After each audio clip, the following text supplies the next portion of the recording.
আসসালামু আলাইকুম ওয়া রাহমাতুল্লাহি ওয়া বারাকাতুহু। মাশাআল্লাহ।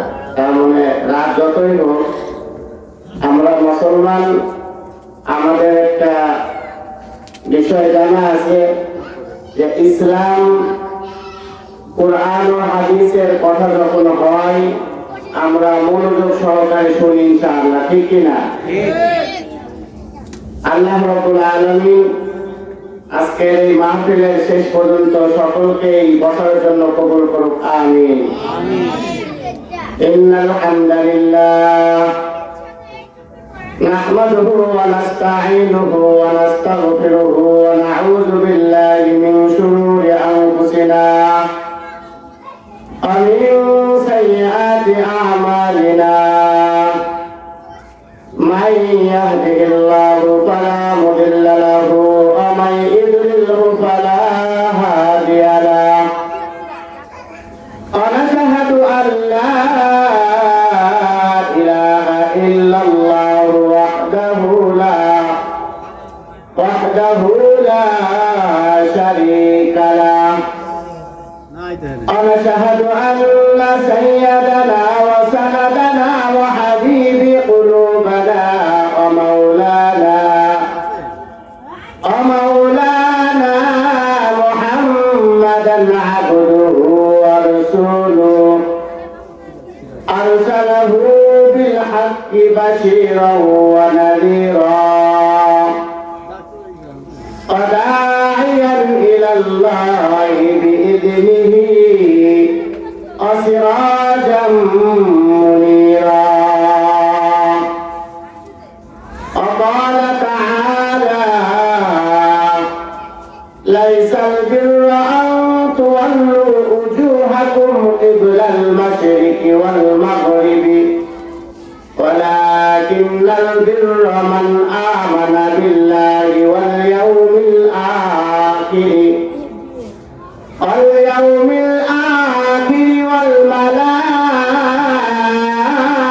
والملائكة والكتاب والنبيين وآتى المال على حبه ذوي القربى واليتامى والمساكين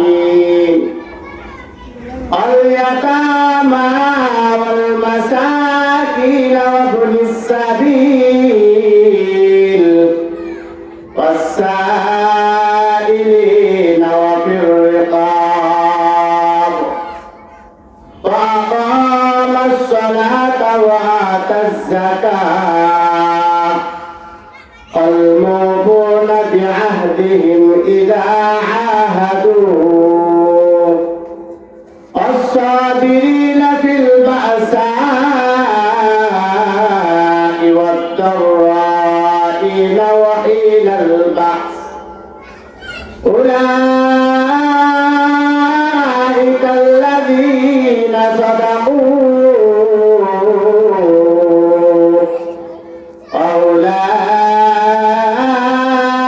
وأولئك هم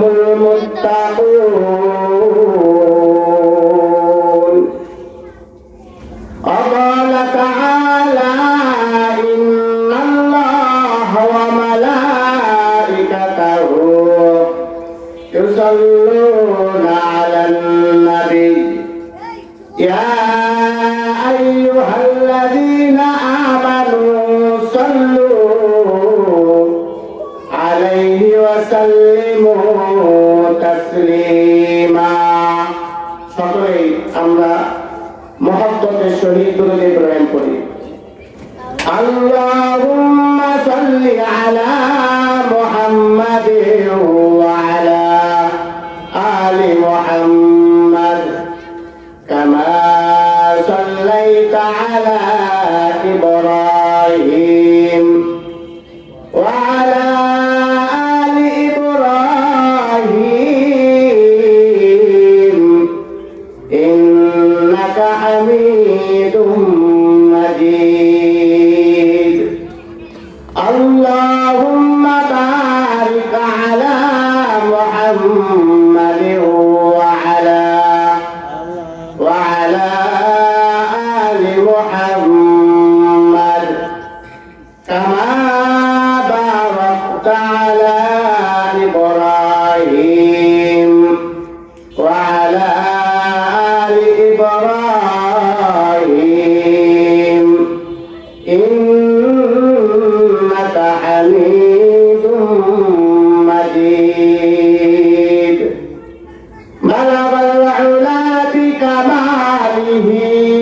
كشف الدجى بجماله حسنت جميع خصاله صلوا عليه وآله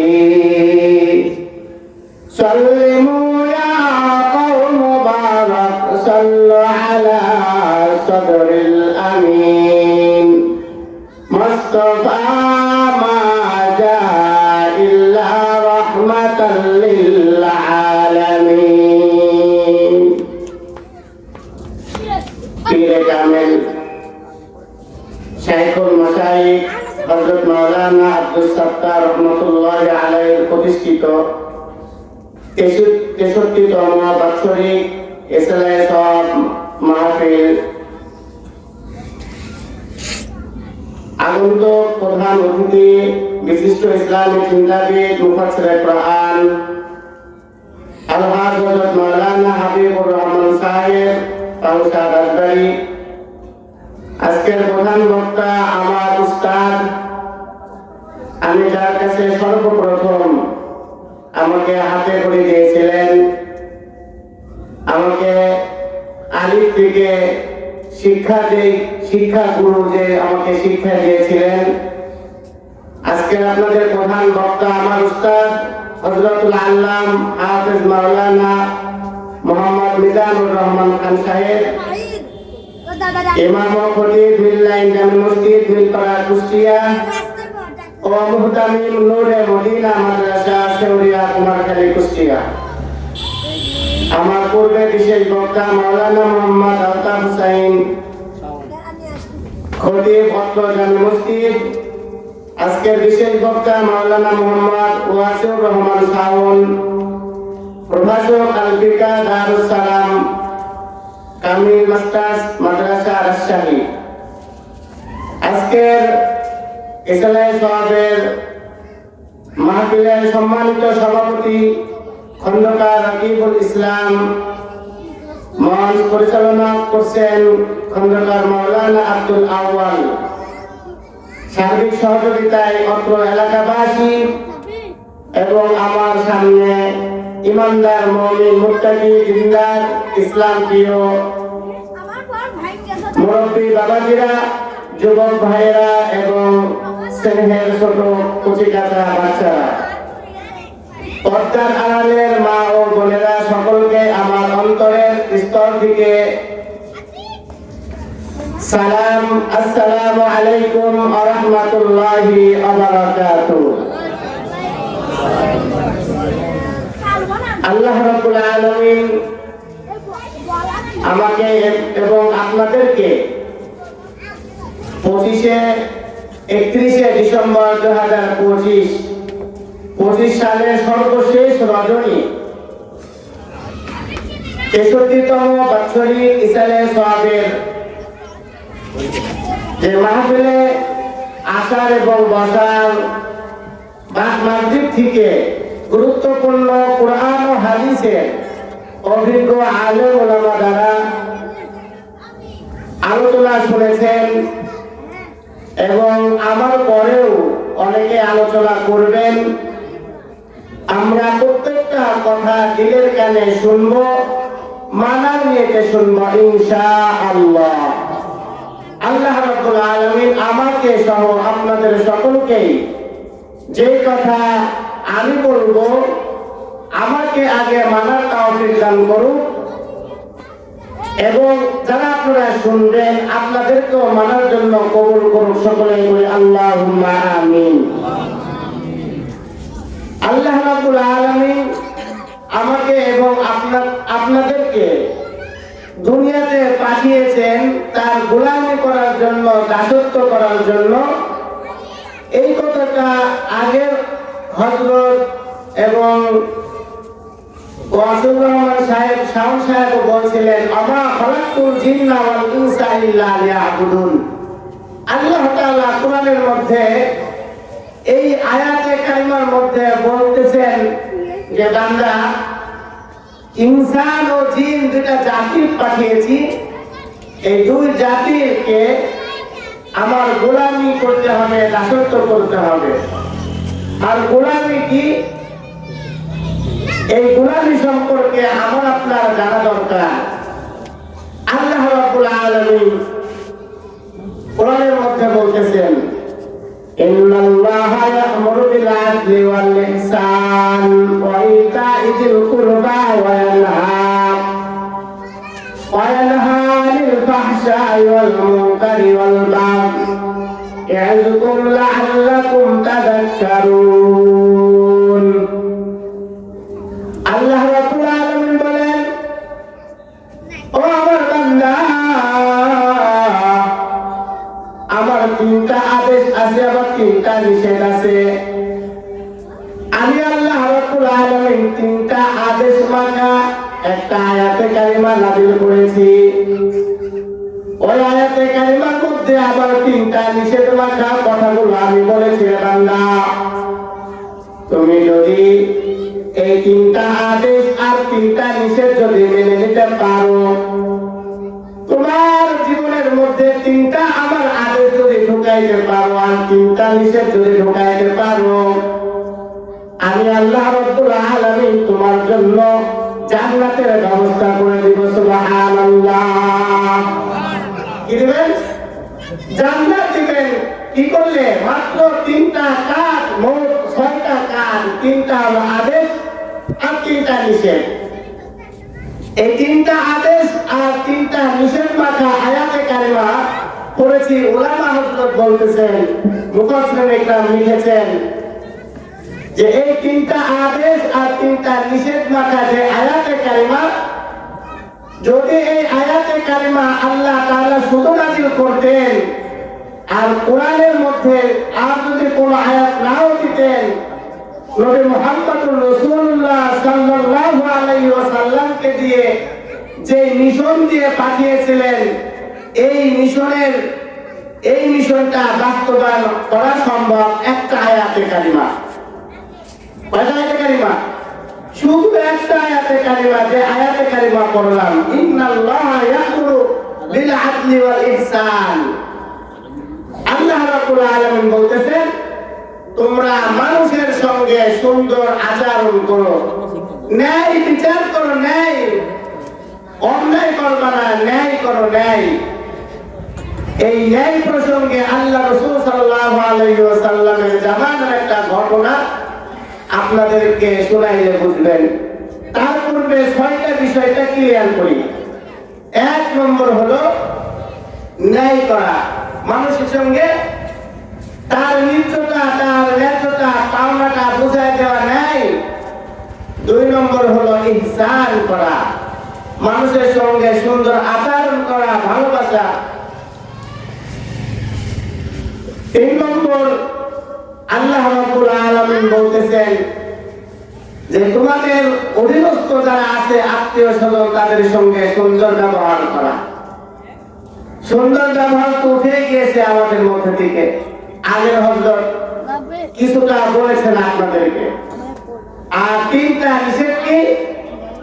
অন্যায় কাজ করবা না, কোনো অন্যায় কাজ করবা না, অশ্লীল কোনো কাজ করবা না, অন্যায় এবং অশ্লীল। আর আল্লাহ রাব্বুল আলামিন বলতেছে, আমি তোমাদেরকে আদেশ করতেছি, আদেশগুলো মেনে নাও। কার আদেশ? আল্লাহর আদেশ। তাহলে আল্লাহর আদেশগুলো যদি মেনে নিই, তাহলে তো আমাদের জন্য সম্পূর্ণ কি সহজ, তাই না? তাহলে দেখেন, আমার আপনার নবী, দয়ার নবী, মায়ার নবী মুহাম্মদুর রাসূলুল্লাহ সাল্লাল্লাহু আলাইহি ওয়াসাল্লাম কেমন ন্যায় প্রতিষ্ঠা করেছে। একেবারে বাল্যকাল থেকে, ছোট থেকে মা হালিমাতুস সাদিয়া রাদিয়াল্লাহু তাআলা আনহার ঘর থেকে শুরু করে তার 63 বছরের জিন্দেগীর মধ্যে মুহাম্মদুর রাসূলুল্লাহ সাল্লাল্লাহু আলাইহি ওয়াসাল্লাম ন্যায় প্রতিষ্ঠা করেছে। তার একটা ন্যায় প্রতিষ্ঠার ঘটনা আপনাদেরকে শোনাই। নবী মুহাম্মদুর রাসূলুল্লাহ সাল্লাল্লাহু আলাইহি ওয়াসাল্লাম কোন বংশে জন্মগ্রহণ করেছেন জানেন সবাই? কুরাইশ বংশে। এই কুরাইশ বংশের এক মহিলা চুরি করেছে। কোরআনের আইন, আল্লাহর বিধান, আল্লাহর আইন চুরি করলে হাত কেটে দাও, কার আইন? আল্লাহর আইন। আবার হত্যার বদলে হত্যা, চোখের বদলে চোখ, হাতের বদলে হাত, এইগুলো কার আইন? এটা কি আমাদের বাংলাদেশে প্রয়োগ হয়? আমাদের গ্রামে হয়? সমাজে হয়? হয় না। কেন হয় না? আমরা আল্লাহ তাআলার সঙ্গে চিটারি আর বাটপারি করতেছি। কেন চিটারি আর বাটপারির কথা বললাম? যখন আমাকে এবং আপনাদেরকে সকলকে একত্রিত ভাবে রুহের জগতে বলেছিল আলাস্তু বিরাব্বিকুম, আমি আপনি সকলে এক বাক্যে বলেছিলাম হ্যাঁ আপনি আমার রব, আপনি আমাদের রব, আপনি আমাদের প্রভু। ওই সময় রুহের জগতে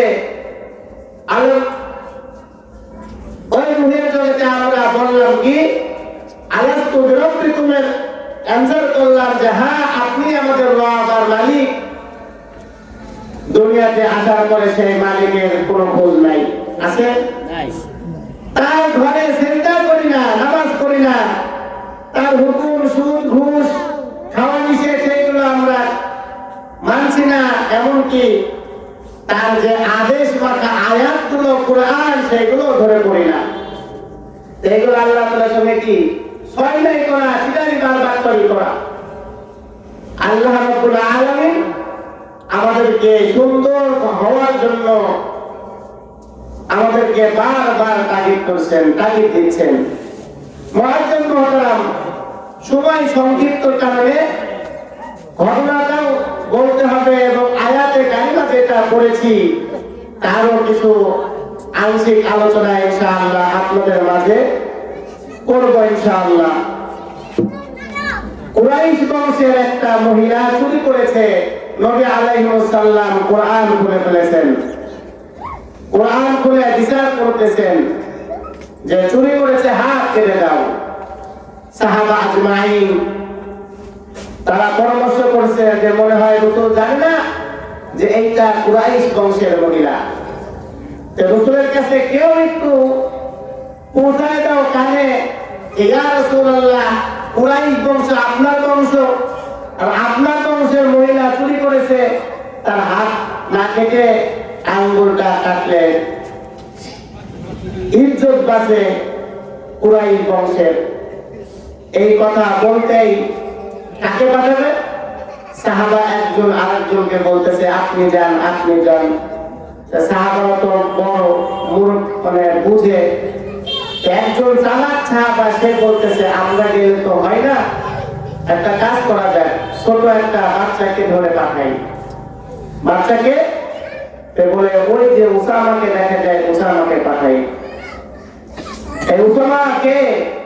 উসামা হলো রাসূলের পালক পুত্র যায়েদ ইবনে হারিসার ঘরে আল্লাহ রাব্বুল আলামিন একটা সন্তান দিয়েছিলেন, তার নাম হলো উসামা। আল্লাহ রাব্বুল আলামিনের হাবিব মুহাম্মদুর রাসূলুল্লাহ সাল্লাল্লাহু আলাইহি ওয়াসাল্লাম জায়েদকেও খুব ভালোবাসেন, আবার উসামাকেও খুব ভালোবাসেন। কেন ভালোবাসেন? জায়েদ ইবনে হারিসা হলো একটা গোলাম। হযরত খাদিজাতুল কুবরা রাদিয়াল্লাহু তাআলা আনহার চাচাতো ভাই একটা গোলাম, চারটা গোলাম কিনেছিলেন বাজার থেকে। একটা গোলাম নিয়াত করেছিলেন যে আমি আপনাকে হাদিয়া দিব।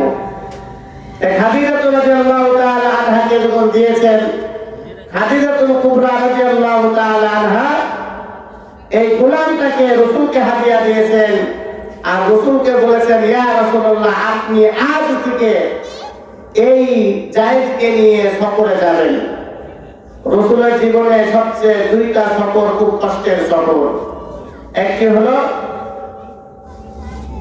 যখন রাসূল সাল্লাল্লাহু আলাইহি ওয়াসাল্লাম মক্কা থেকে যখন তাকে বের করে দেওয়া হয়, চলে যান, ওই রাতের সফর ছিল কষ্টের সফর।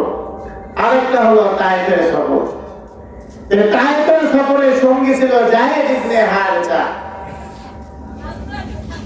হযরত মুহাম্মদ সাল্লাল্লাহু আলাইহি ওয়াসাল্লাম তায়েফের ময়দানে যখন কালেমার দাওয়াত নিয়ে গেলেন, তায়েফবাসী কালিমার দাওয়াত গ্রহণ করলো না, বরঞ্চ নবী মুহাম্মদুর রাসূলুল্লাহ সাল্লাল্লাহু আলাইহি ওয়াসাল্লামের উপরে আক্রমণ চালাইলো। এমনকি যুবকদেরকে লেলায় দেয়া হলো, এই যুবক, ওই যে নবীর ভিতরে মুহাম্মদ, তাকে পাথর মারো। যুবকরা রাসূল সাল্লাল্লাহু আলাইহি ওয়াসাল্লামকে পাথর মারেন। রাসূলের গায়ে পাথর মারার কারণে রাসূলের গা থেকে শরীর দিয়ে রক্ত বের হয়। একবার না, দুইবার না, তিনবার রাসূল অজ্ঞান হয়ে গিয়েছিল তায়েফের ময়দানে। ওই সময় যায়েদ ইবনে হারেসা নবী মুহাম্মদুর রাসূলুল্লাহ সাল্লাল্লাহু আলাইহি ওয়াসাল্লামের অবস্থা দেখে তায়েফবাসীর যুবকদেরকে বলতেছিলেন, ও যুবকেরা, আমার রাসূলের গায়ে আর পাথর মাইরো না। আমি যায়েদ বুকটা পাইটা দিলাম, আমার বুকে তোমরা সবাই পাথর মারো, কিন্তু আমার নবী মুহাম্মদুর রাসূলুল্লাহর গায়ে একটা পাথর মাইরো না। নবী মুহাম্মদুর রাসূলুল্লাহ সাল্লাল্লাহু আলাইহি ওয়াসাল্লামের প্রেমে ডুব দিয়ে যায়েদ রাসূলের পালক পুত্র হয়েছে। কিতাবের মধ্যে, ঘটনার মধ্যে এমন আসছে, যায়েদের বাবা যায়েদকে নিতে এসেছেন। রাসূলকে বলতেছে, ইয়া রাসূলুল্লাহ, আমার যায়েদকে ফেরত দেন, আমার ওই উটের উপরে যা মাল সামান আছে নিয়ে যান। রাসূল আস্তে করে বললেন, আমি তো যায়েদকে প্রথম দিনে আজাদ করে দিয়েছি।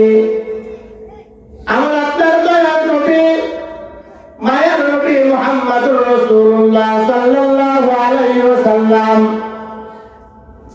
যায়েদের বাবাকে বলার পর যায়েদের বাবা যায়েদের কাছে গিয়েছে, বলছে, যায়েদ, বাড়ি যাবা না? চলো বাড়িতে, তোমার মা তোমার জন্য কান্না করছে। যায়েদ মাথাটা নিচের দিকে বোঝাই, তুমি আমার বাবা হইতে পারো, আমি বাড়ি যাইতে পারি না। আমি যেই ঘরে থাকি সেই ঘরে আসমান থেকে কোরআন নাযিল হয়। সুবহানাল্লাহ।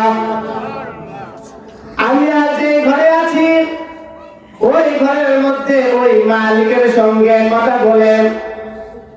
আমি যেই ঘরে আছি সেই ঘরে জিবরাইল আলাইহিস সালাম আগমন করেন।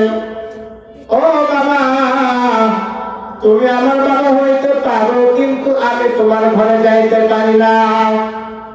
যায়েদের বাবা একেবারে নিশ্চুপ হয়ে মাথাটা নিচ করে চলে গেল।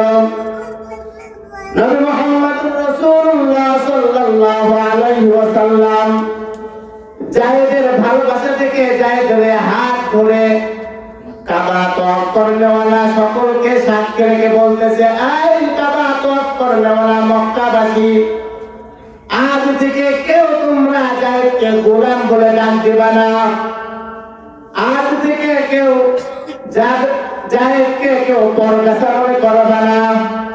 যায়েদকে আজ থেকে মুহাম্মদের বেটা বলে ডাক দিবা। সুবহানাল্লাহ। আল্লাহ রাসূল সাল্লাল্লাহু আলাইহি ওয়াসাল্লাম যায়েদকে খুব ভালোবাসেন। তার ঘরের মধ্যে একটা সন্তান দিয়েছেন, নাম তার উসামা। উসামাকেও আল্লাহ রাসূল খুব ভালোবাসেন। সাহাবা আজমাইন উসামারে শিখায় দিচ্ছে, যাও তোমার দাদার কাছে যাও, তোমার দাদার কাছে যায় বলো, আজকে যার বিচার করতেছে সে কুরাইশ বংশের একজন মহিলা। হাত না কেটে তার একটু আঙ্গুল কেটে বিচার করলে ভালো হয়। উসামা ছোট মানুষ, রাসূলের কাছে কথাটা বলার জন্য চলে এসেছে। ঠিক কোয়ের উপরে বসেছে, দুই পা দুই সাইডে বের করে দিয়ে ঘাড়ের কাছে কানের কাছে মুখটা দিয়ে বলতেছে, দাদা, আজকে যার বিচার করতেছেন সে কুরাইশ বংশের মহিলা। ও দাদা, তার হাত না কেটে আঙ্গুলকে কাটলে, আঙ্গুল কেটে বিচার করলে কুরাইশ বংশের ইজ্জত সম্মানটা বাঁচে। কথাটা বলার সাথে সাথে উসামাকে কোলে থেকে নামাইয়া নবী আলাইহিস সালাম বসা দিকে দাঁড়ায় গিয়েছেন, রাত হয়ে গেছে, চেহারা পরিবর্তন হয়ে গিয়েছে, গলার স্বরটা মোটা হয়ে গিয়েছে। সাহাবাদেরকে বলতেছে, এই সাহাবা, আজকে তোমরা কুরাইশ বংশের একটা মহিলার জন্য সুপারিশ করেছ। খোদার কসম খেয়ে বলতেছি, আজকে যদি আমার মেয়ে ফাতেমাও যদি চুরি করত, আমি আল্লাহর আইনকে বাস্তবায়ন করার জন্য আমি আমার মেয়ে ফাতেমার হাত কেটে বিচার করতাম। এই হলো ন্যায় বিচার। এরকম ন্যায় বিচার কি করে সম্ভব? মুআজ্জাজ মুহতারাম, সম্ভব না। কারণ কি? কারণ হলো একটাই, যে আমাদের মধ্যে লৌকিকতা মানে বেশি। আমরা মানুষ এত পরিমাণ তেল আর এত পরিমাণ আমরা মানুষকে ভোজি, যেটা ধারণার বাইরে। আমি আর একটা কথা বলার মতো ব্যক্তি আর রাখি না, কারণ আমার উস্তাদ এসে বলেছেন, আমাকে শুরুতেই আমার জীবনে আজকে এই পর্যন্ত তোলার জন্য যার সবচেয়ে বড় অবদান, আমার উস্তাদ কাছে এসে বসে বলেছেন,